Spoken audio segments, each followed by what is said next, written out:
everybody, to this week's episode of Dose Chais. My name is Efren, and with me always is Coop. What up? So, with recent events going on, and we're actually recording this before the Olympics, but I thought it was opening ceremonies of the Olympics, but I thought it'd be a good one to pick. The Olympics, good, bad, and different. Since we like the theme of using lyrics, Coop got me on this song called Win by J-Rock. There's a great lyric in there called Get out the way, get out the way, get out the way, yeah. Either you're with me or you're against me, because all you want to do is win, win, win. It's one of those things, is it good to have the Olympics? I know a lot of people don't like them because it's great for the country that hosts them, but then it's bad for the economic impact. So, Coop, what do you think about it? Is it good, bad? If you were a country had the opportunity to host the Olympics, would you do it?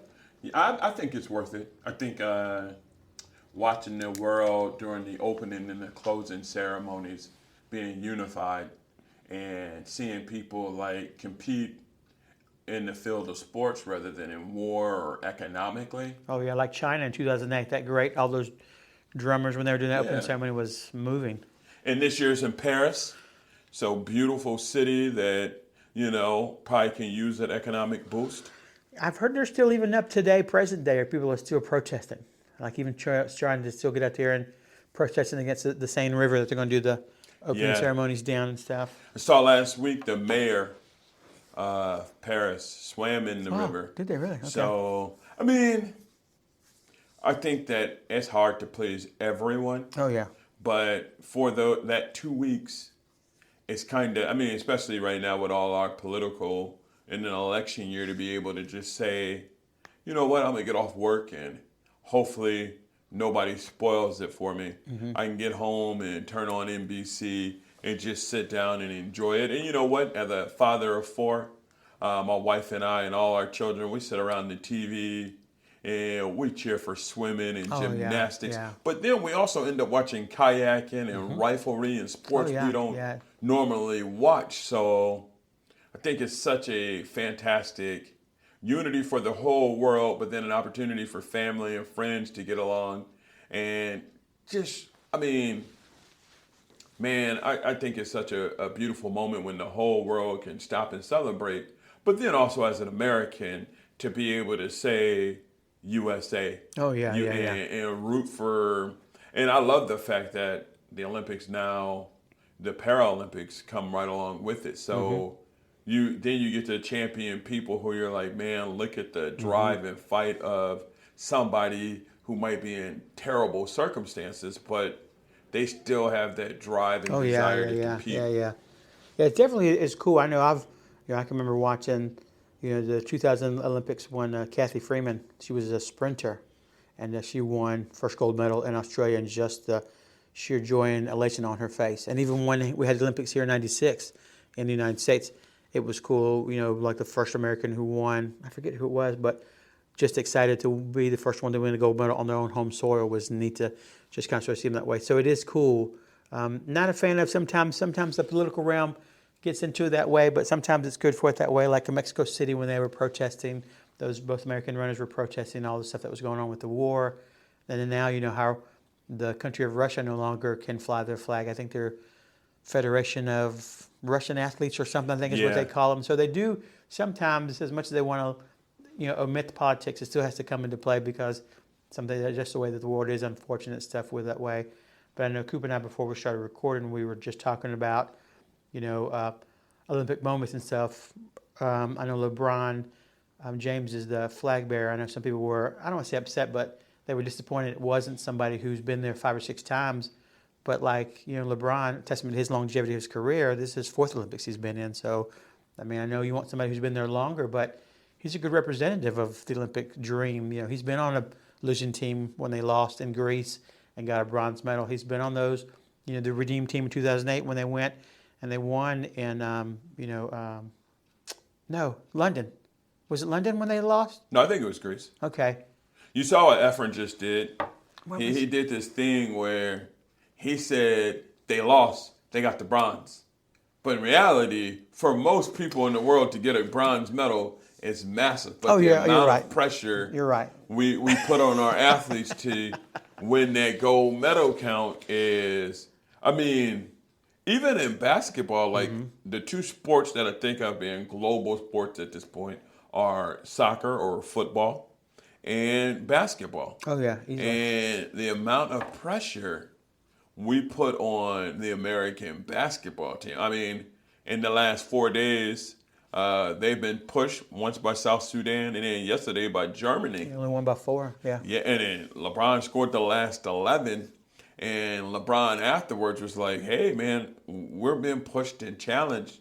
And again, I've said this before: Jordan's my goat, but what the Dream Team was playing against in '92 and what these guys are playing against today are very different. Oh yeah. Because I remember all those pictures of the teams wanting to take before the games. Those because they were those stars of the NBA. They were world stars and stuff, and you didn't hear about the powerhouses of Germany or Argentina because there wasn't global basketball. They were Yeah. playing it, but it wasn't to the level that it is now. And that Dream Team started that whole push for the global team event that they have now with that way. So there are great players in Canada, even in Germany, who's supposed to be one of the better teams. There's a reason why they got pushed in. But even like South Sudan, there are a couple of players and stuff. Me being a big Duke fan, Lou Deng, who played at Duke, is one of the assistant coaches and helped build that team. Yeah, and he's they were the crediting president him. of South Sudan basketball. One of the really cool parts about it is I think everybody on the American basketball team, but 2 players, are older than the country of South Sudan. Mm-hmm. So then you think about a guy like Lou Deng, who made a lot of great money. I mean, he had a fantastic Laker contract at the end of his career, but he put a lot of that back into South Sudan basketball. And you got to give Adam Silver and the NBA credit too. They took the NBA to Africa. Oh yeah. And I mean, for them, people are saying, well, the NBA benefits from the world being better because more eyes are on TV when you can root for. If you're a Slovenian and you see Luka Doncic, you're like, oh man, this is my countryman, so I want to watch. So, but the brand, the NBA, probably, I mean, starting with Jordan in the 80s, but now it's everywhere. And I mean, for a country like South Sudan, I'm like, man, the pride those guys must have felt. I mean, they didn't want to lose, so they're not going to be like, oh, we were close. And the Americans have to play them again in like 10 days. Yeah. So definitely is a good to kind of sort of see a good run with that. I know it was interesting you made the comment about the pressure that some of these teams or athletes are put under. Something we were also talking about how, Coop brought up a good point about Simone Biles when she was in London in 2012 and had Japan in 2016. 2020, it was the last 2020. Olympics. Yeah. Oh yeah, it should have been in Japan, but COVID pushed it back.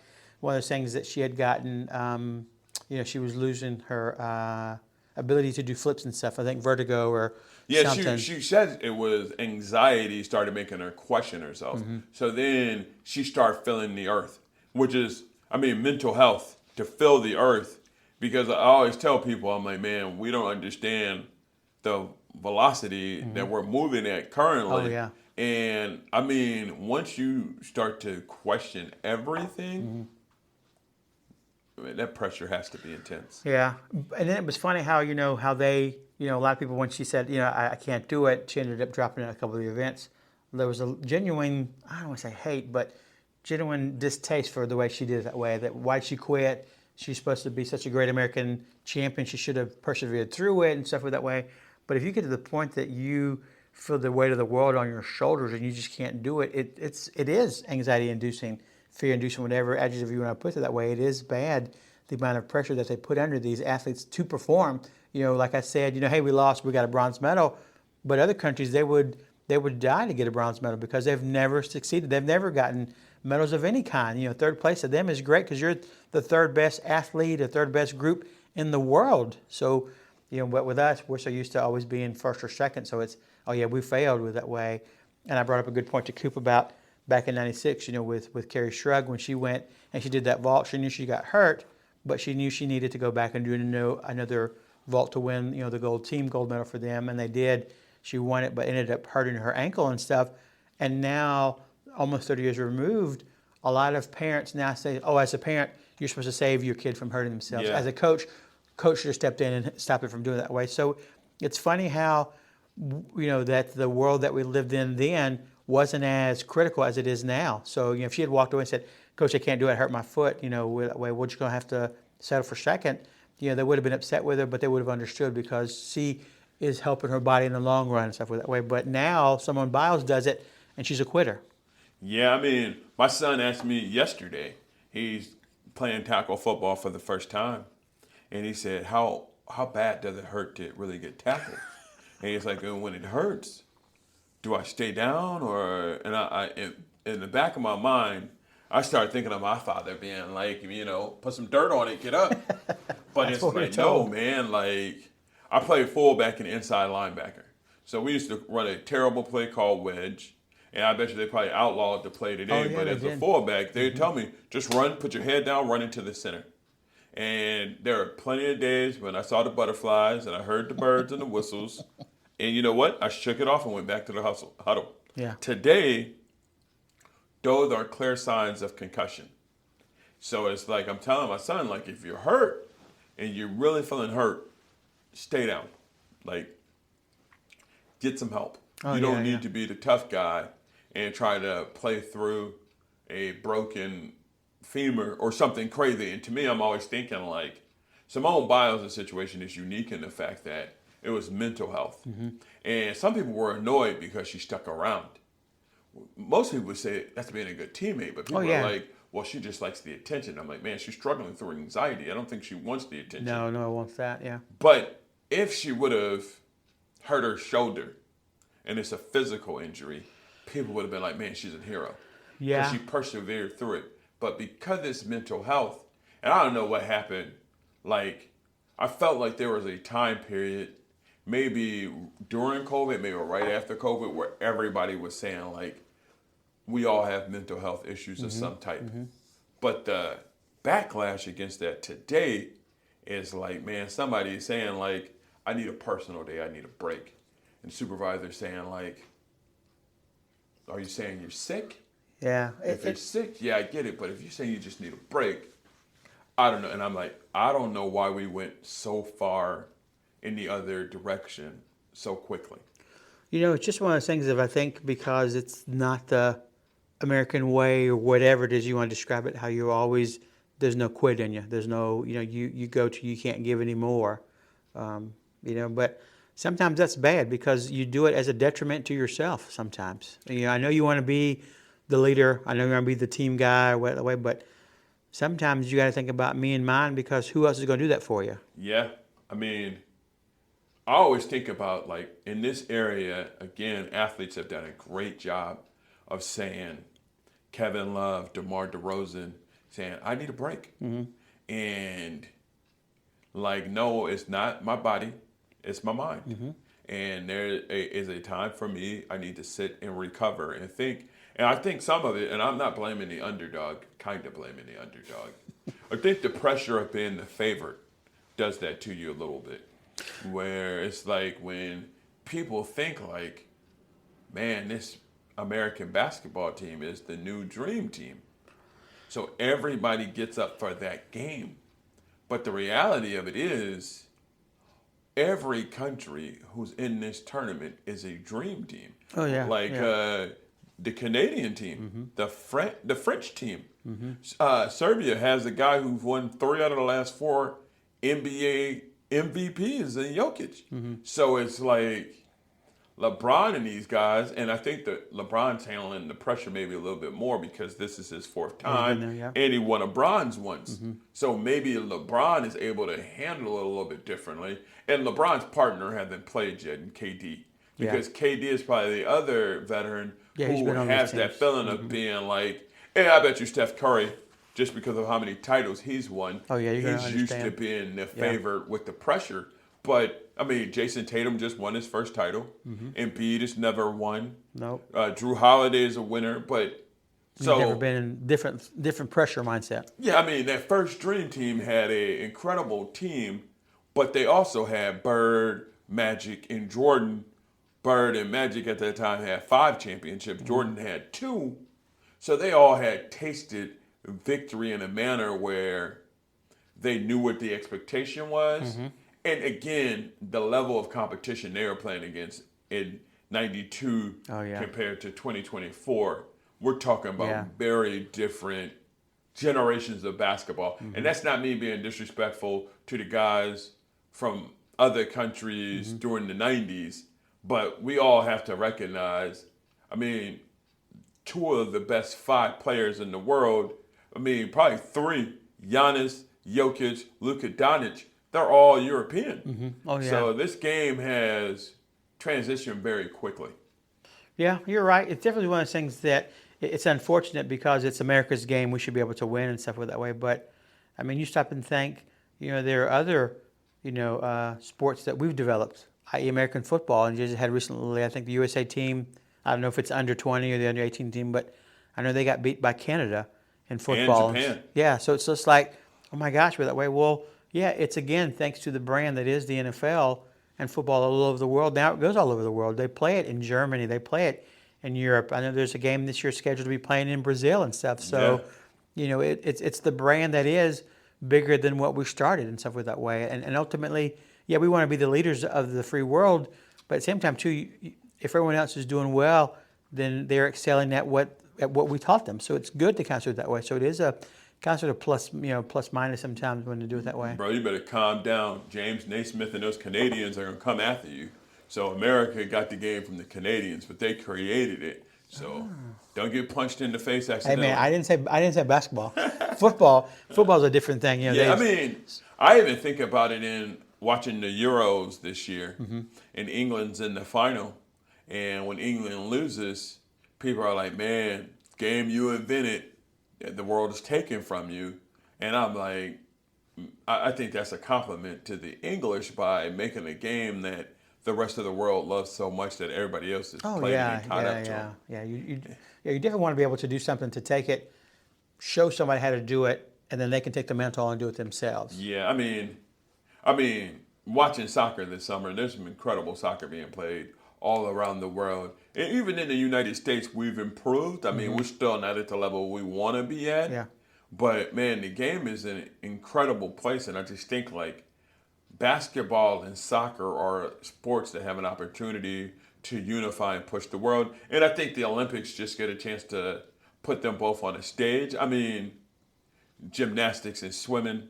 I mean, I'm looking forward to seeing the United States in the pool against the Australians. I normally root for Australia in some things. I like saying Aussie, Aussie, Aussie, Aussie. But when we get in the pool, I want us to dominate them. I did see where there was an Australian swimmer who, I saw a video and I can't remember who it is, but they showed a video to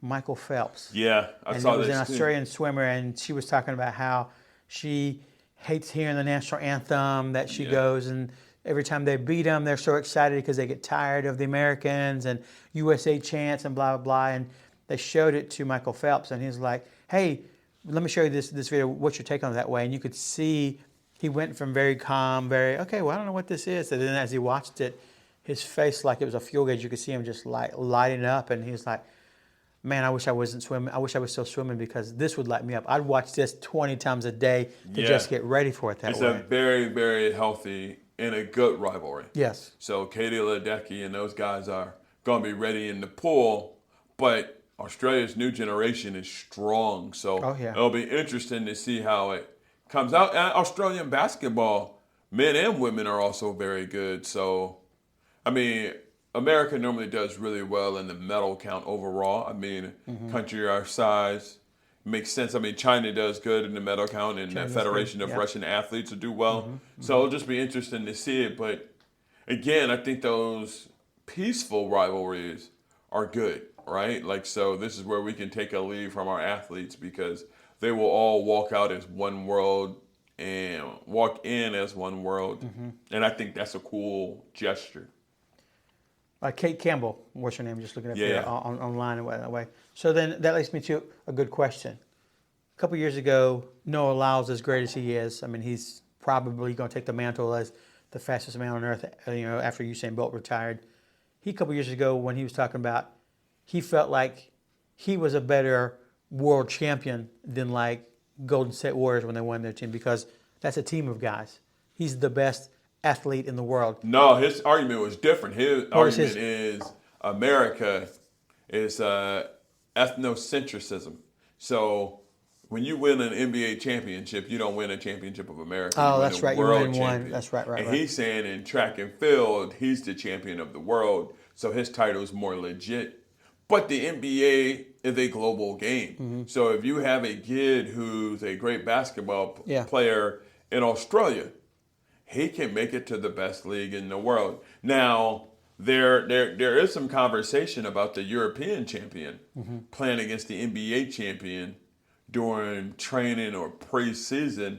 And I mean, I mean, baseball has gone to the World Baseball Classic, They do. which is interesting. United States does not fare very well in a game that we have created and dominated. So it's interesting to think, like, what if the NBA sent their champion in July for a week to play the champion of Europe and the champion of China and the champion? I mean, I think it could be a fun experiment, but the problem becomes, do you take the player? So if Luka Doncic wins the NBA championship and then he goes to play the champion of Europe, they're going to say, well, your best players are European, so how does this make sense? Yeah, I think it would be the dynamics would be harder that way because you can't just in those things. Those European champions, they do have global teams. You know, they Yeah. don't have just Europeans on that team. They have Americans or Argentinians or what that way. So yeah, it would be hard that way, and stuff with that way. You think, Coop, the pressure of playing for the country on the front adds more to the feeling of having to perform for your country, or that leads to the mental pressure? Maybe. I mean, it's interesting to see Giannis play for Greece and watch the passion he plays with. Oh yeah, because I saw And- when they qualified, he was like in tears the other Yeah, I week. mean, and then you just think like Mark Cuban said this a decade ago about watching Dirk play in the European Championships. And Mark Cuban was paying Dirk at the time $40 million a year. Yeah. And he's like watching his best player play that hard for free. And Mark Cuban was like, as an owner of a team, it's an awkward feeling. And then when you talk to the players and you say gold medal or NBA championship, most of them say gold medal. So I guess that flag on front of the jersey matters much more.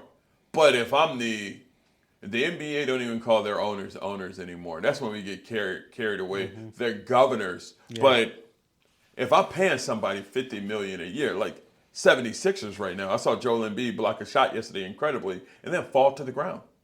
And I'm thinking, if I'm the 76ers and Joel Embiid played 60 games last year because of injury, and then you're watching LeBron at 39 play major minutes and AD's right next to him. What are they? My favorite, AD's from Chicago. I'm from Chicago. AD bothers me because he's a Green Bay Packer fan. So this is not a personal shot, but it's a personal shot. AD's nickname is Street Clothes. They call him heard that. Anthony Street Clothes Davis. But you're watching him in the Olympics play 20 minutes a game. And if you're Jenny Buss, you're saying, I'm paying this guy $50 million and he can't give me a playoff win, but he's out there playing that hard? Yeah. Man, I think, and then in turn, if you're a player who maybe is going into a contract year and you're in the Olympics playing it hard, in the back of your mind, do you think, should I take rest and recovery? Yeah, I mean, that was the thing with Kawhi Leonard, that they said that they didn't want him because after they met with him and the Clippers, it was better to send him back to let him recover for his knee than it was doing it that way. But then I saw where they came out and said that that wasn't what it was, that it was something else. You know, the Clippers came out and said something, so it just seemed to be an odd kind of sort of dynamic with that situation. Yeah, and I think people don't think about the pressure of it, but I think about the GOAT. 92, he goes to Barcelona, and he's one of the biggest attractions in the Olympics. And he goes back to the NBA, and I remember, I can't remember the name of the documentary, but it's fantastic, the Jordan documentary. The Last Dance? Last Dance, where he talks about that in 92, they go right back into the season. And they end up three-peating, but by the end of 93, he retires because he's exhausted. And he had lost a little bit of love for it because it had become your day job becomes your life. And even if you're the most popular man on the planet, man, there's always that image of him walking in Barcelona, and he looks up and he sees the massive billboard of himself. Mm-hmm. And at some point, you just think, like, mentally, what's the strain, even when you're on the dream team, Oh yeah. of having to perform like that? Well, even when doing that, the Redeem Team when they were in China in 2008, Kobe and those guys going to everywhere, and people were just changing their names and stuff, and they couldn't go to stuff, but they were trying to go to as many of the events as they could to kind of sort of help build that camaraderie, because they did enjoy it when they were in Greece. They couldn't do all those neat things, and plus in 2004, LeBron and Carmelo and those guys were only a year into the league, so they weren't really ready to carry that mantle that is the dream team. Yeah. That way. To me, I'm not a fan of. I love the dream team of '92. Will always be the dream team. Now, don't call it the dream team now, because it's not. Yes, in the grand scheme of life, if you could make a dream roster, this would be it. But to me, the dream team is always going to be the OG one in '92. Some people like the idea of going back to the college kids, or saying, how about keeping a spot open for the college kids? But I'm like, the rest of the world is no longer playing by those rules. If we put a group of college kids out against that South Sudan team or against that Germany team, Oh, yeah. we're no losing way. by 25, 30 Easily. points. Yeah. And I think Cooper Flag is really good, but he's a high schooler. He's not even enrolled at Duke yet, so he's fantastic. Yeah, well, but another part of me thinks, like, if you put him on a court against a 3 out of 4 MVPs, Jokic, he's going to get eaten alive. Oh, you put him on a court with a Giannis, he's going to get eaten alive. Luka Doncic, Patty Mills. I said Patty Mills. That Australian team is always good because Patty Mills. Germany with Dennis Schroeder. Like, it's different dudes who play a big role in how it comes out. Mm-hmm. Yeah.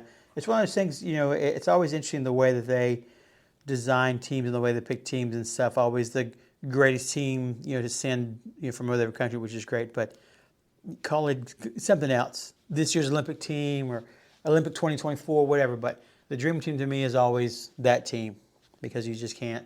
But think about that era, though.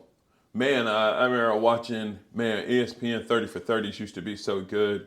It was one called, we were once called Brothers, and it was about those Yugoslavia teams that ended up getting split, and how Tony Kukoc and those guys played on those teams with Vlade Divac, and they're like best friends. But then their country ends up in a civil war, and it bleeds over into the basketball side of it. So in our country, we're thinking like it's pressure being the favorite. But in other countries, it could be, I'm representing my country. Like, could you imagine being an athlete from Ukraine? Yeah, I mean, it would be definitely difficult where, I know we said earlier it's hard to leave the politics out of the things, but I think because being a human, you bring whatever you're living into it that way. So I think if you're a Ukraine athlete, you're going to want to beat that federation of Russian athletes because of what's going on in the world and stuff. Then the other side of that is, again, you want to keep the tension at a low, but what must the pressure look like for Israeli athletes? Yeah. Because, I tell my children at home when we're watching Israel and Gaza and their conflict currently, I'm like, guys, let me show you this video. And it'll be a video of tons and tons of people protesting the war in Israel. And then I'll say, this is in Israel. These are citizens in this country who oppose their government and what they're doing. So now these athletes show up to the Olympics, and how many people are going to boo or chastise them for wearing the flag of their home country? And I'm like, that's the part of the Olympics where I'm like, hopefully there's conversations and understanding and maybe bridge building rather than let's play this sport as a war. Yeah, I mean, it makes sense. I mean, it's definitely one of those things that you wouldn't want to be there from the standpoint of, if it's hard times in your country and stuff with that way. But I would be hard to pass up the opportunity to not want to represent your country. Oh, to be there with the name of it that way. Wait, what's the Olympics that we don't go to? Is it 76? I know they didn't go to the one in, let's see, 76 was that Seoul? I know we miss an Olympics. Was it? And I know those Olympians are always super frustrated that they didn't go. Was it the 80 Olympics after because I know that one year, I think the '76 Olympics is when the USA team got robbed when that last second. It's the '80 Olympics. The last second one against the Russian team. Yeah, a lot of Western countries didn't go, and it was over Afghanistan. And what country was it in? 80, Seoul, South Korea. Yeah. Yeah, so they ended up boycotting it. Yeah, because '76 was Mexico City, because that was, I know, where Rudy Tomjanovich was on that team, and the American team didn't even come out and accept their silver medals after they lost that game because they felt like they got slighted by the by the refs and the federation and stuff with it that way. So, all right. Well, in this last segment of it that way, since we had talked about, Coop and I had started our conversation earlier about, if you're a host country, do you really want to host the Olympics because of the economic impact that it has on we it? got to get it corrected. Okay. 80, Okay. I knew this. I'm a miracle baby. I was born on right. February 22nd, 1980. That's like plastic. That was a Winter Olympics, though. Yeah, but they wouldn't have Summer Olympics and Winter Olympics in the same year. No, yeah. So- yeah. Well, then I know a lot of the other countries didn't come because then they had boycotted the opposite way when it was here in the United and Russia States. came because Russia wanted the hockey. Yeah. So that's why they came. Yeah, that was the miracle. So maybe it's 82? Well, I know '84 was L.A. because that's why they built the L.A. Coliseum. Oh, yeah. So maybe they were. Maybe it is. Maybe it was the similar ones in '84 that they didn't come because the Americans didn't go to South Korea in '80. Wait, okay. It was in Moscow, and it was in 80. Was it '80? Okay. So they had summer and winter. How rarely does that happen? I thought maybe that's before they alternated them. Yeah, they try to alternate them in years, so you're not doing them in the same. They do it every other 2 years.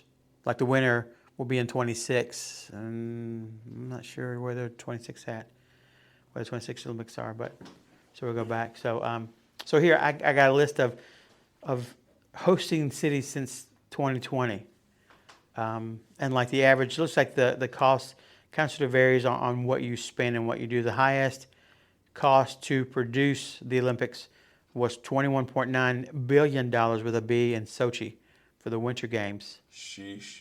And they made a profit of $52 million. Wow. So, and you stop and think, the one who's got the largest loss in it here is Athens. It cost them $2.9 billion to host the Summer Olympics in 2004, but they had a loss of $14.5 billion, so nearly 3 times the amount of money it cost them to host it. That is what they lost that way. So I know a lot of countries don't enjoy bidding on the Olympic process because they lose so much money, and how, I think Greece is still, I don't know if they've come back from that in 20 years of that much money that they've lost. So, it is hard. I mean, even somebody, as great as an economy is like Japan, when they hosted theirs in 20, I know it was COVID, with that way, so it cost them $13 billion to host it, but they lost half of that, $7.2 billion, with that way. So I know COVID affected them, and a lot of people didn't travel and stuff with that way.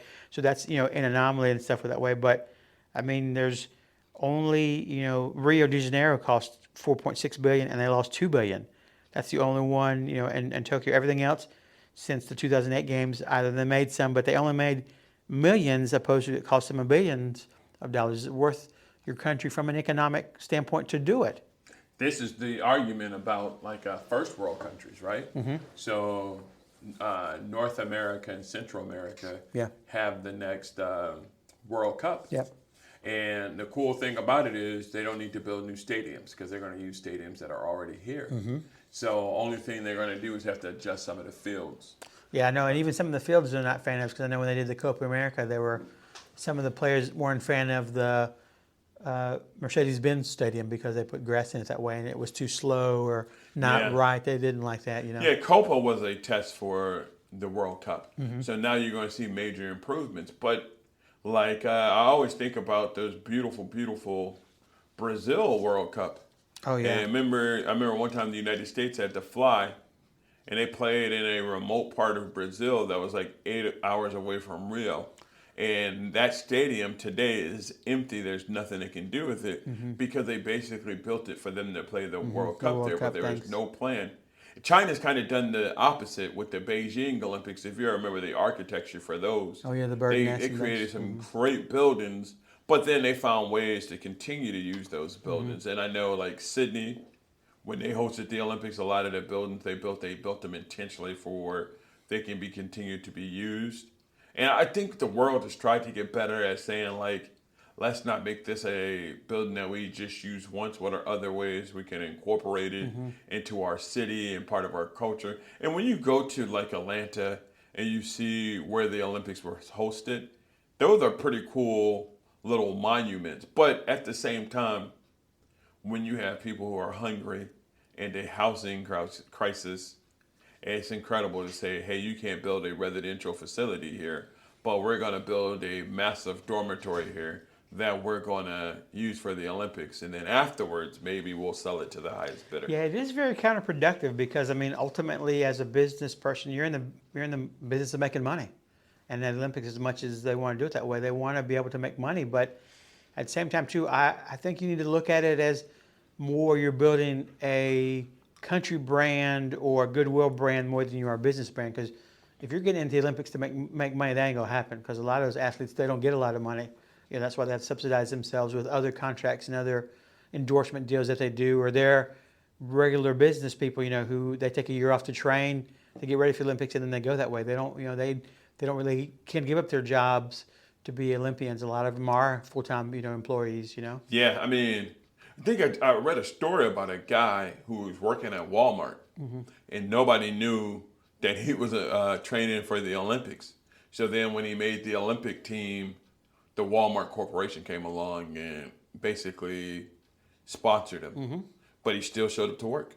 He Oh, still yeah. continued to work because he was like, you know, these Olympics happen every 4 years, and I got to feed mouths all year. So, I mean, I think they've gotten better. I mean, we were talking about prior to recording about the Nike commercial, winning isn't for everyone. But in that commercial, there are the known faces, but they did a good job of putting a lot of unknown faces. So you're like, oh, who's that guy? So those guys are all Nike athletes. So Nike's been able during these Olympic years to expand the amount of people they endorse. So, I mean, and name, image, and likeness now. Oh yeah. So now Well, even amateur athletes getting that opportunity to say, hey, FedEx, would you like to put, I mean, I don't know about the Olympic uniforms, if they get to put sponsors there outside of Nike and. Yeah, I don't think they have sponsorships on theirs. Now, I know when they're qualifying for it, they do a lot of them. They'll have Yeah. New Balance and things on the track and field stuff. But once they get in there, they all then run or compete in the umbrella of team uniform. Yeah, I think it's Nike and I think Tommy Hilfiger or Levi's dressing them for the opening games. I saw the Americans have jeans. Like, man, that's interesting. That just shows how far we've come from, like when you watch those, not just movies in the 40s and 50s and 60s, but just regular protests. People are wearing like fine suits. Now we're going away from the sport coats and the white pants and the red sweaters to this year we're going to see it in the opening games, people in jeans. It'll be I interesting. just wonder, though, if it's more showing the brand that is United States, you know, jeans. You know, it's a textile environment. I don't know what the theme is of the opening ceremonies and whatnot. Are they doing more like a textile because, you know, that's where Paris got its, you know, a lot of its Yeah. stuff in the textile industry. You know, Or maybe it's the revolutionary- COVID thing, because prior to COVID, a lot of the stuff people wear today you couldn't wear to work. Oh yeah, But no. post-COVID, Yeah. people are like, gray sweatpants? I'm going to match it up with a button-up shirt. I'm like, man, that's a no. Post-COVID is like, And yeah, maybe they're going more to a casual look and casual theme of the way that the world is and stuff, and maybe it's more a good representative of what they want to be known for. Because I know it's always cool seeing the parade of countries when they come in. It's always cool seeing those, you know, the attire that what they're wearing. Because Yeah. you can look at them and you can tell that they're from Greece or they're from Brazil or they're from Croatia or wherever they're from because of their traditional Yeah. garments, you know, that they're wearing. So that's one of the things that's always ever neat, you know, seeing them when they do the Parade of Nations. You can tell they're, you know, Jamaicans because they're in Yeah. yellow, black, and green or whatever it is that way. Polynesia with the With the wraps. flowers and the skirts. I mean, but then that's the thing, a great thing in a like when you think of America and traditional wear, I mean, today, what is that? So, I mean, I think it does make it a little difficult. Yeah, yeah. I mean, again, if I'm a host country, do I bid on it? I would love to, just for the, because to me, and I'm, this is just me. I'm a sucker for a good story. Like it's cool, like you said, that Walmart employee who was knowing he was trained to be an Olympian, he goes and he does it, and you see him out there that way, and all those great, human perspective stories you hear, like Roland Guard, I think is his name. He was a wrestler who had never, he had always done well, but never, performed on a great stage. And he beat that one Russian. I think they've referred to them as like the bear who had never lost international competition.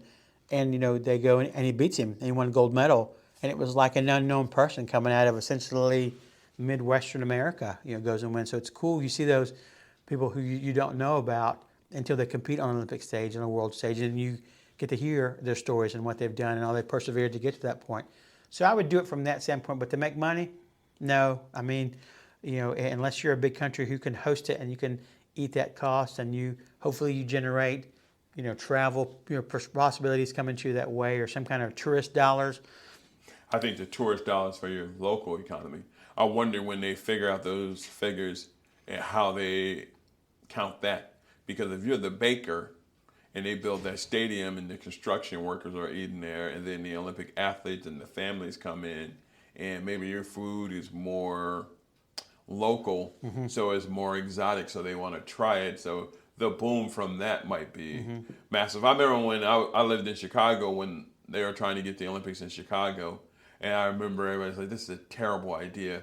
But then the Chicago Tribune, this was right before Airbnb blew up, but Chicago Tribune put like how much money you could make if you rented your apartment out. And then people are like, whoa, I didn't realize I could go and stay with my mom and dad for a week and maybe make $10,000. Oh, yeah. So yeah, then, yeah. I mean, down here in North Carolina, we see it, furniture market. Everybody in my neighborhood, I get new neighbors every year doing furniture market because people are like, I can pay my mortgage off for a year by letting somebody else live in my house. I'm a germaphobe. I can never do that. yeah. But I understand it. Yeah, I mean, it definitely would be good from the local standpoint. You have to think about it from the global brand of representing your country, showing it to the world, and what all the great things you could do, all the way down to the little people who live in those apartments or homes and stuff that would get a boom in their homes being rented, or if you own a restaurant or something that way. So it would be worth doing, but again, it would be hard pressed if you were a smaller country to spend all that money and stuff. Yeah, so now let me give the challenge to the listener this week.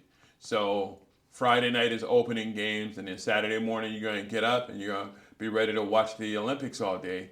Go to your local baker and get some croissants. Go ahead, bring Paris home for the morning and enjoy some of those chocolate croissants or regular croissants and just live in Paris for a moment. It's definitely one of those things that I'm getting ready to go on vacation, and that's one thing we're excited about, sitting around with the family and watching the opening ceremonies on Friday night. Now, granted, when this comes out, it would have already happened on Friday of last week, but hey, man, whatever. We could, like Inception, do it now, later, or whenever. The time, you're right, because you're going to be in Seattle. So, I mean, that's like 8 hours from London. Mm-hmm. So I already spoke to my little brother who lives there, and I said, well, will they show it at 4:30, because it's supposed to be 7:30 here, East Coast time. Will they show it at 4:30 and then replay it again at 7:30? He says, yeah. So I was like, oh, I can watch it twice. So it's just like, do we make an effort to sort of watch it at 4:30 to be done, and then we could do other things, or make an effort to watch it at 7:30 that night to watch it. But it's something that it's always an event. It's always cool just to sit around the family and kind of do it that way, and it rallies everybody together. I'm about to ruin it for you even more. You can watch it whenever you want to because it's going to be streamed on Peacock. So there's no longer a what time does it start, because of the streaming now, you guys can go enjoy the day and come home at 9 o'clock and watch it. Yeah, that's true. It does. But there's something cool about watching it live. Yeah, agreed. I mean, I know it's one of those things, the world we live in, everything is instantaneous. Everything's got to be right now and whatnot that way. So, well, as we wrap it up here, thanks again for subscribing and listening. You can always send us questions, topics, and whatnot. If you want to be part of the gang, send us our email as doschipod@gmail.com, doschipod@gmail.com. Interact with us. Send us a question, a concern, a compliment. Hey, good job. You talk too much. You talk not enough. I don't know. Send us something so maybe we can bring it back into our fold. Always is my co-host. Allison Cooper. And my name is Efren Interior. It's a pleasure. See you guys later. Deuce.